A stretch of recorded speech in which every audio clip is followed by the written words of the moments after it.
Hey guys, I'm Chef Scott with HEB, and today we're talking about the centerpiece of any good holiday meal, our holiday turkey.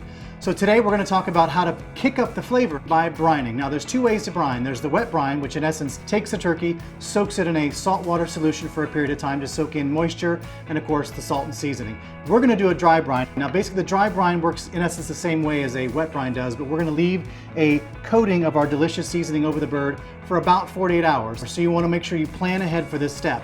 Now 48 hours it can take just to brine it, so you want to make sure that your turkey is completely thawed before you start this process, which means if it's completely frozen, it could take up to a week to completely thaw it in your refrigerator. And since we're from Texas, we're going to show you a kicked up, no ordinary, smoked chili lime brine. We're going to encrust our turkey in it. Let's check out the ingredients and we'll get started. You need the zest of 2 limes, 1/4 cup of table salt or kosher salt, 1 tablespoon of cracked black pepper, 2 tablespoons of chili flakes, and 2 tablespoons of smoked sweet paprika. So the great thing about a dry brine is it's way easier. I've got some dry ingredients ready to go. I am going to show you how to zest our lime though. So as with any citrus, if you really want to get the essence and flavor of that lime, all you have to do is take a microplane, or if you don't have a microplane, you can use a cheese grater on the finest setting. And basically you're just going to take it and zest the outer skin. Now you don't want to get this white pith area. You want to avoid that because that's very bitter. All we want to do is just this outer green by just skimming it over the top of the lime on the zester here.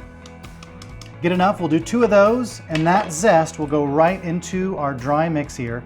And this whole thing will sit, and then it will go right on top of our bird. It's very delicious, and it's really an easy way to get maximum lime flavor out of a little package here. We're gonna be really liberal with this, and we're gonna really coat the entire bird here.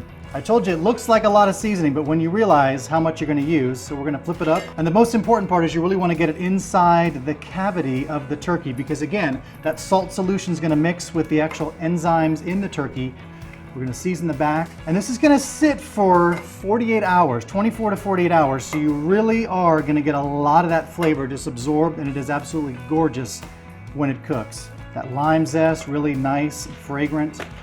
And then just the last little bit of that, and just give it a nice little pat down.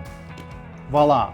Messy, but worth it. So you'll see there's a lot of this little extra stuff on there. So as the moisture is being pulled out, feel free to just kind of dab those back on there before we put our bag on the turkey. For bagging up the turkey, we can use the turkey brining bags you can buy at any HEB, or if you want to do what I like to do and have a little extra space for your turkey and the pan to go together, you can just use one of these handy clear plastic trash bags. All right, so all I'm going to do is just take the trash bag and just slide the entire tray in. And again, the trash bag, little more room to work with. We're just going to kind of squeeze as much air as we can out.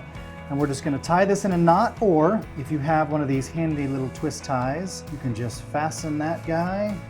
And that's done. This is ready to go in the fridge. Again, we're going to do 48 hours on our dry brine, so you really want to plan ahead for this step. So if you don't like the smoked chili lime brine, feel free to use any combination of seasoning you want to make your own brine. Just always use the math of 1 teaspoon of salt per 1.5 pounds of turkey, and avoid using anything that's got extra salt in it. So once the bird has been in the fridge for 24 to 48 hours, we're gonna remove it. We'll take it out of the bag. I'm gonna rinse it clean, and then I'm gonna pat it dry. I promise you, if you do this preparation, you will see why chefs love to brine. It really is king of the bird, and I promise you're gonna love this for your holiday treat.